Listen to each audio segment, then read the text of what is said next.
Assalamualaikum warahmatullahi wabarakatuh. Selamat pagi anak-anak. Bagaimana kabar kalian hari ini? Semoga kita semua dalam keadaan sehat dan tetap semangat.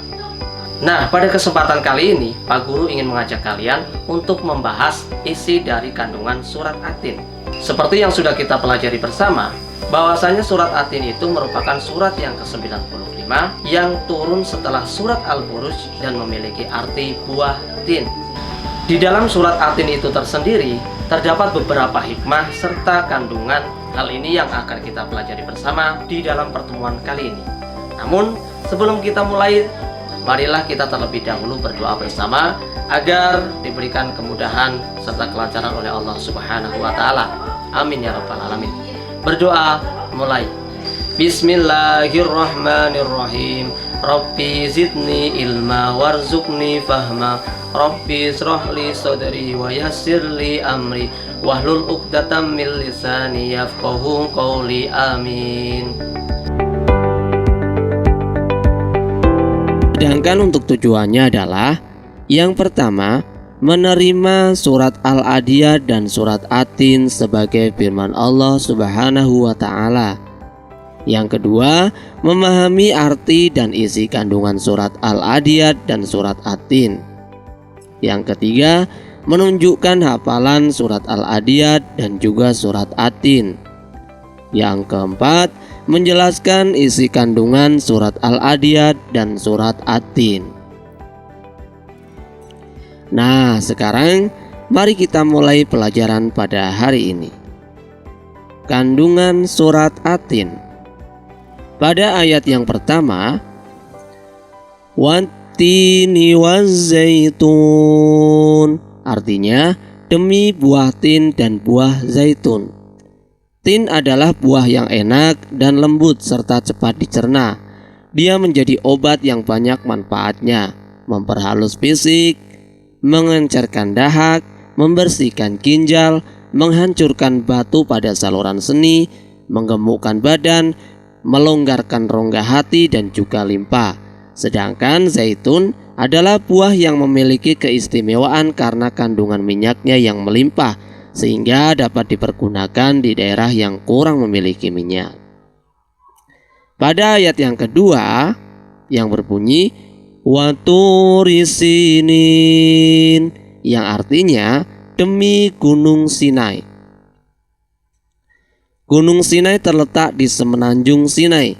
Gunung Sinai juga dikenal dengan nama Jabal Musa atau Gunung Nabi Musa, karena di tempat inilah Nabi Musa menerima wahyu yang pertama dan diangkat menjadi seorang rasul. Pada malam Mi'raj, Rasulullah Shallallahu Alaihi Wasallam berhenti sebentar di tempat ini dan melaksanakan sholat sebagai penghormatan beliau kepada kesucian tempat tersebut. Pada ayat yang ketiga yang berbunyi Wahadzal baladil amin, yang artinya dan demi negeri Mekah yang aman ini.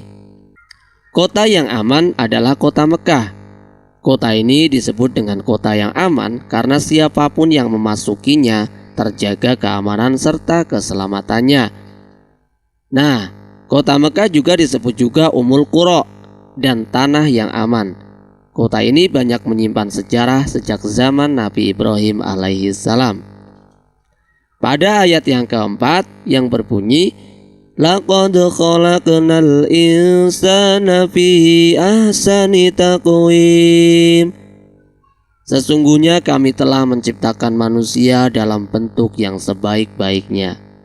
Nah, Allah telah menjadikan manusia dalam sebaik-baik bentuk.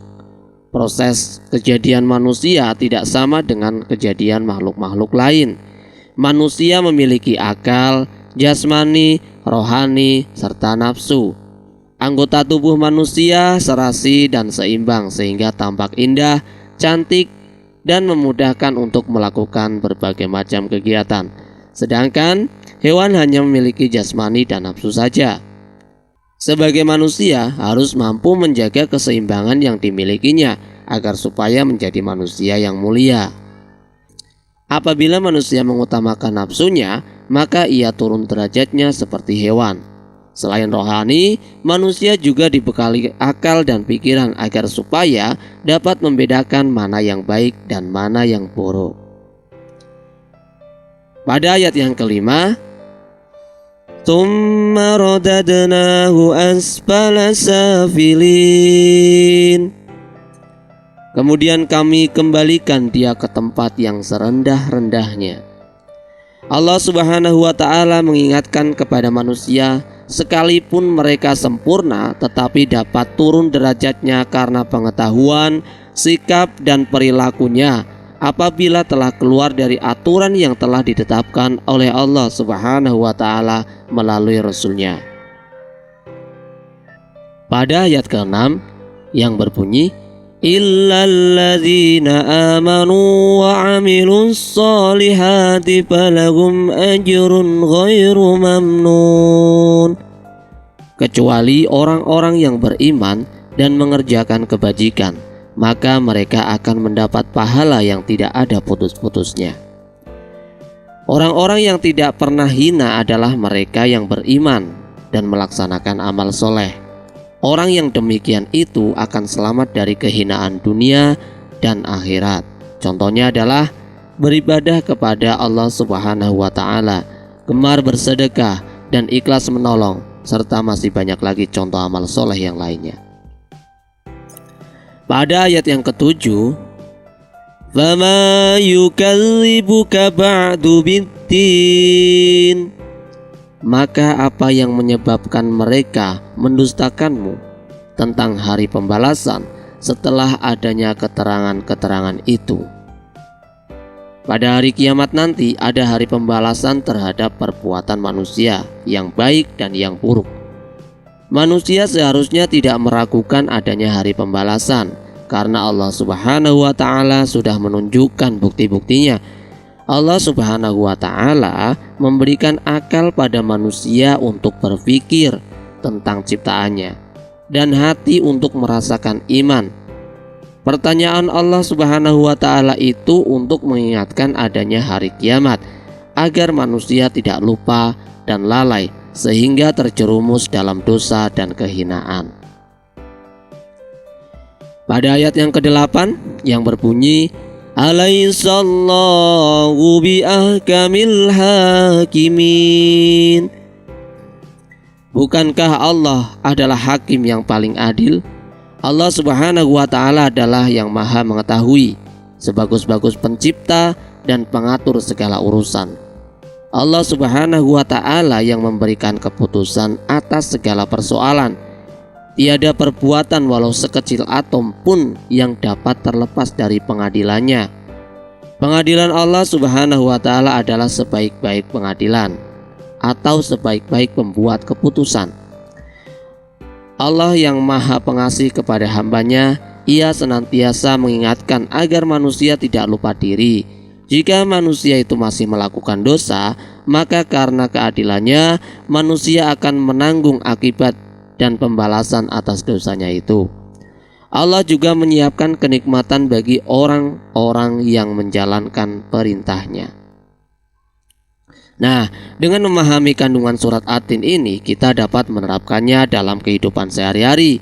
Di antaranya, yang pertama yaitu mensyukuri karunia yang Allah berikan. Yang kedua, menghindari perbuatan yang tercela. Yang ketiga, melaksanakan amal soleh.